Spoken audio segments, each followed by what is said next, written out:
বিশ্বকাপে বাংলাদেশের মেয়েরা পাকিস্তানের বিপক্ষে জিতলেই নিশ্চিত ছিল ওয়ানডে বিশ্বকাপের টিকিট। কিন্তু বাছাই পর্বের শেষ ম্যাচটি ৭ উইকেটে হেরে ভারতে যাওয়ার স্বপ্নটা ফিকে হতে বসেছিল বাংলার নারীদের। অনিশ্চয়তা নিয়ে তাকিয়েছিল ওয়েস্ট ইন্ডিজ থাইল্যান্ড ম্যাচের দিকে। বাংলাদেশের খেলার ৫ ঘন্টা পরে থাইল্যান্ডের বিপক্ষে ম্যাচ খেলতে নামা ওয়েস্ট ইন্ডিজ অন্যায় এক সুবিধাও পেয়ে গিয়েছিল।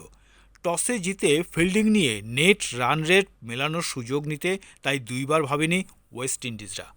নারী বিশ্বকাপ নিশ্চিতের লক্ষ্যে মাঠে ওয়েস্ট ইন্ডিজের প্রতিপক্ষ ছিল থাইল্যান্ড, কিন্তু আদতে লড়াইটা ছিল ক্যারিবীয়দের সঙ্গে বাংলাদেশ নারী দলের। সেই লড়াইয়ে জয় হয় বাংলাদেশের।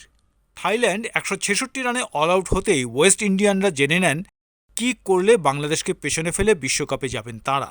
কাজটা কঠিনই ছিল। ১৬৭ রানের লক্ষ্য ছুঁতে হতো ১০ ওভারে। স্কোর সমান হয়ে যাওয়ার পর ছক্কা মারলে ১১ ওভারে জিতলেই চলত। সেই কাজটা প্রায় করে ফেলেছিল ওয়েস্ট ইন্ডিয়ানরা, কিন্তু সময় হাতে নিয়ে ফিনিশিং টানতে ব্যর্থ হয় ক্যারিবীয় নারীরা। ১১তম ওভারের পঞ্চম বলে দলটির অধিনায়ক স্টেফানি টেলর ছক্কা মেরে যখন দলকে জেতালেন, নিশ্চিত হয়ে গেছে নেট রান রেটে বাংলাদেশকে টপকাতে পারেনি ওয়েস্ট ইন্ডিজ। এক বলে সমীকরণ মেলাতে না পারায় ক্যারিবীয়রা সেই দৌড় থেকে ছিটকে গেছে। বাছাই পর্ব থেকে পাকিস্তানের পর বিশ্বকাপ নিশ্চিত হয়েছে নিগার সুলতানা জ্যোতিদের। ১০.৫ ওভারে ৪ উইকেটে ১৬৮ রান করে ম্যাচ জিতেও তবু হেরেই গেল ওয়েস্ট ইন্ডিজ। আর শেষ ২ ম্যাচ হেরেও জিতে যায় বাংলাদেশ। নেট রান রেটে এগিয়ে থাকায় ৫ ম্যাচে ৬ পয়েন্ট নিয়ে টেবিলের দ্বিতীয় দল হিসেবে ৫০ ওভারের বিশ্বকাপে দ্বিতীয়বারের মতো অংশ নেওয়ার গৌরব অর্জন করেছে নিগার সুলতানা জ্যোতির দল বাংলাদেশ। বিশ্বকাপে কোয়ালিফাই করায় বাংলাদেশ নারী দলকে অভিনন্দন জানিয়ে বিসিবি সভাপতি ফারুক আহমেদ বলেন, আমি আমাদের নারী দলকে আইসিসি নারী বিশ্বকাপ ২০২৫-এ খেলার যোগ্যতা অর্জনের জন্য অভিনন্দন জানাচ্ছি। আপনারা যাতে সম্ভাব্য সেরা অবস্থায় টুর্নামেন্টে যেতে পারেন তা নিশ্চিত করার জন্য আমরা প্রয়োজনীয় সকল সহায়তা প্রদান করব। আমরা আপনাদের প্রতিভা ও সম্ভাবনার ওপর বিশ্বাস রাখি এবং আশা করি আপনারা বিশ্বমঞ্চে জাতিকে গর্বিত করবেন। ১৯ এপ্রিল বিশ্বকাপ বাছাইয়ে নিজেদের শেষ ম্যাচে বাংলাদেশ স্বাগতিক পাকিস্তানের মুখোমুখি হয়েছিল।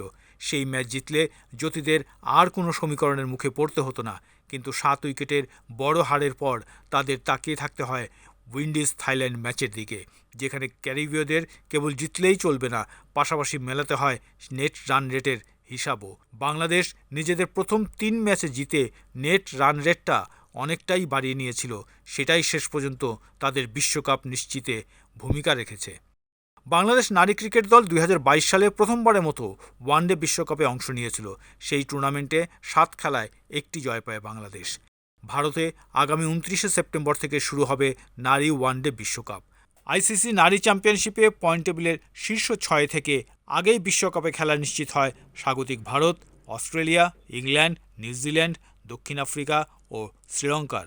বাছাই পর্ব থেকে নতুন করে যুক্ত হলো বাংলাদেশ ও পাকিস্তান।